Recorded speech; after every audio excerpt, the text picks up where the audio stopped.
offense to the fullest extent. I don't think you want to play 126 games. Then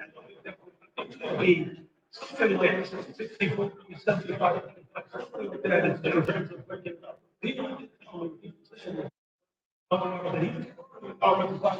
when they break it,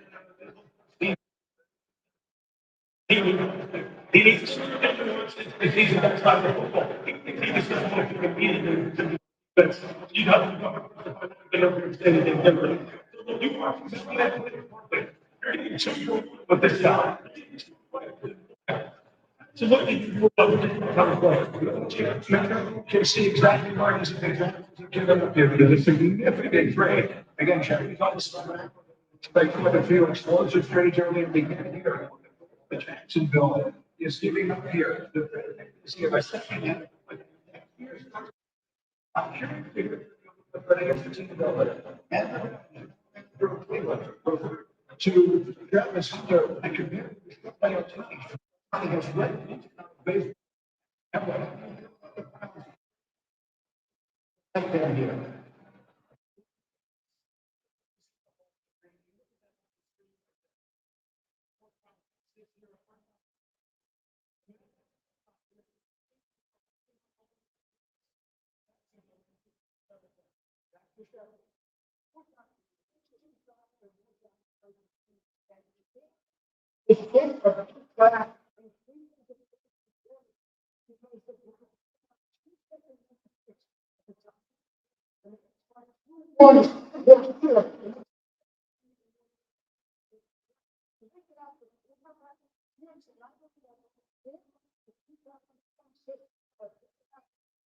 And in Jacksonville, and it's to get that type of huge strength from both teams, but both sides for ladies work. So their top is usually there to bring out to the ball that we didn't expect to be hearing one time.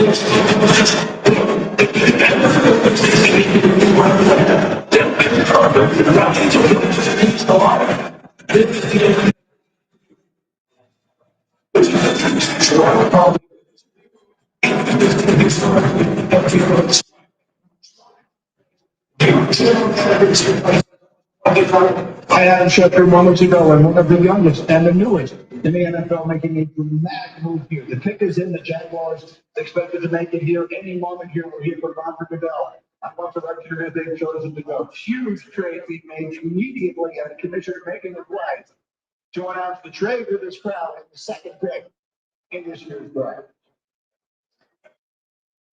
While we are here tonight to celebrate the 32 young men entering the NFL, I'm honored to take a moment to recognize a player who's made a profound impact on and off the field.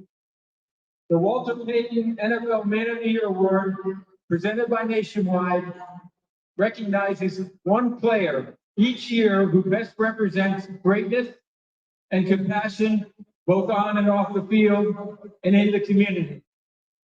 Tonight, we are proudly joined by the 2024 Walter Payton NFL Man of the Year, Eric Armstead.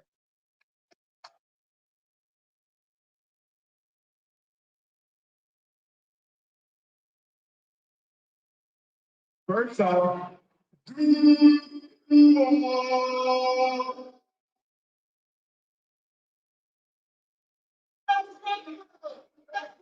I want to say thank you to the commissioner. Thank you to the Payton family and the NFL and Nationwide. And also, too, tonight I want to encourage each player embarking on the NFL journey to identify a passion close to their heart and act upon it. Use your platform to make your community, the league, and this world a better place.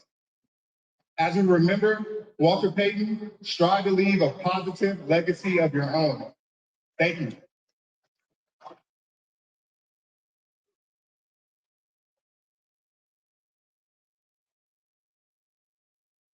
We have a trade. The Cleveland Browns have traded the second pick to the Jacksonville Jaguars.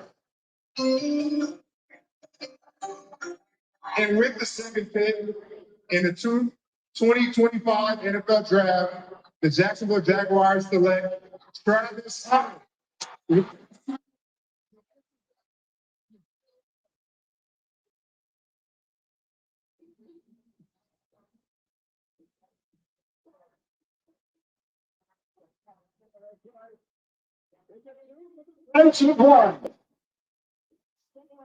Sorry for the ball that's making it.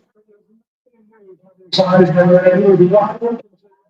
the country coming out of high school in Georgia.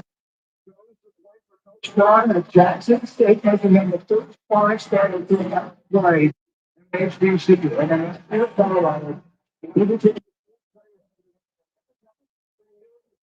the season and the power as the best defensive player in the country. And after the Football League draft, Mel to Jacksonville. So Brian Thomas Jr., Strange, former second round pick out of Penn State, and Leopold and Trevor Lawrence seemed to really like. Now you got a guy like Travis Hunter on the offensive side of the ball, which he was by the Colorado. Putting back the ball skill, the football IQ. I don't think work yet. Patton started on the field, guys, throwing a game, but he's out there playing on both sides at every place. He's doing about many players on the field. That's an underrated part of Travis Hunter. His for the game, the knowledge of the game, set football IQ.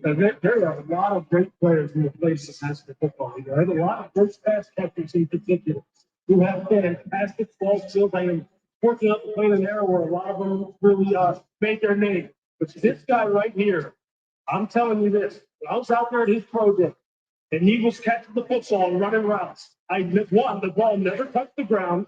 And two, he didn't have gloves on and couldn't hit the ball, hit his hands. Some of the most natural hand-eye coordination and ball tracking I've ever seen in my life. And I've seen some great players.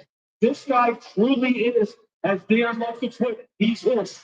He's different now. He's different. And that's why Jacksonville went ahead and did what they did. But they said, look, he's too good to pass up. Mel pointed correctly. I said just a minute ago, he's 2 for 1. That's what you're getting, and you'd be forced not to utilize him as such. And when you get 2 for 1, I think you have to, it's important to talk about the stamina. God, it's hard playing football on one side of football. Lewis, you know, you and I play defense, play defense, and then to go to the defense and pop right back up and get back up and play offense. I don't think America understands the stamina that this young man has and how hard he works in the offseason to prepare himself. This is truly something, Vinny. I've been around this game a long time. I've never seen anything like this. It's a reasonable question to ask how much he can play on both sides of the ball. We understand that he can play one side and dabble on the other, but realistically, as brilliant an athlete as he is, and I sell him short in no regard, he's as good as we've seen in a long time. And he realistically played full time on both sides of the ball. You're not going to play him 100, again, you're not playing 120, 130 snaps a game for 17 games and expect him to last a decade or longer. It's just not going to happen. You have to be judicious with it. Again, I just said it has to be a 60-40, 75-25, 70-30 type of split. The question is, where did it use him first? Is it primarily offense or defense? All right, Molly McGrath is standing by, and she's got the number 2 pick in the draft. Verizon Business takes us down to the stage. Molly. Thank you, Greeny. Travis, Jacksonville traded up to get you. What's your reaction to how all of that unfolded? I mean, they probably said for Thumba, so I'm super excited to be able to go back home and be able to play for an organization that thought I was worthy to trade and never get him. What kind of conversations did you have with the Jag staff about where they see you playing for them? I mean, they told me they were going to let me go out there and do what I do, so they could be a former first coordinator, so I'm going to go out there and do what I can do. Travis Hunter, a history maker, the first player in the draft era to be announced both positions, receiver and defensive back. Congratulations. Yes, ma'am. Thank you.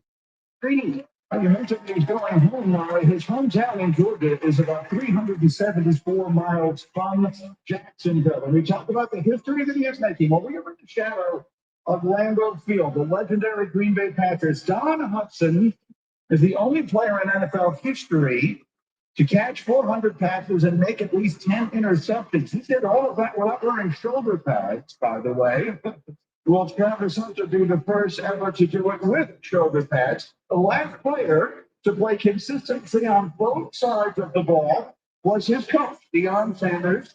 Prime time, 1996 with the Cowboys, made 8 starts on both offense and on defense. Obviously, one of the great players of all time. We'll see if his protege is able to follow in his footsteps. So, fireworks here to Jacksonville making the trade. Moving up to number 2.